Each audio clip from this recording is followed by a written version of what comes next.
tous, pour le test tech de cette semaine, nous sommes à la Paris Games Week pour tester le PlayStation VR, le casque de réalité virtuelle de Sony. Première bonne surprise, le casque est confortable et on sent très peu son poids.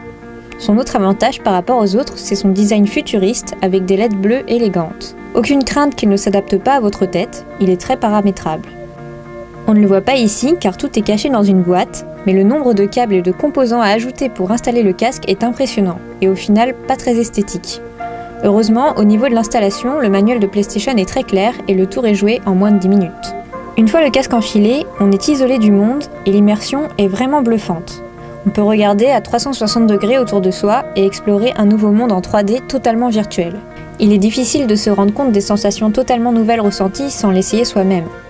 Mais le casque retranscrit très bien la profondeur, le vertige ou la sensation de vol. Malgré les pixels apparents, dignes d'un jeu de PS3, votre cerveau n'arrive pas à faire la différence entre la réalité et le virtuel.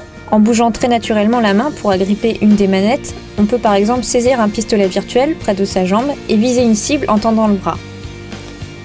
Parmi la vingtaine de jeux déjà sortis, il y en a pour tous les goûts, même pour des personnes qui n'auraient jamais touché à un jeu vidéo de leur vie. On peut s'immerger dans l'océan pour observer les poissons, faire des courses-poursuites en voiture, conduire un vaisseau spatial, faire des jeux d'adresse en empilant des cubes, ou se faire peur dans un train fantôme, ou même tester des jeux de tir. En résumé, le casque PlayStation VR est très convaincant.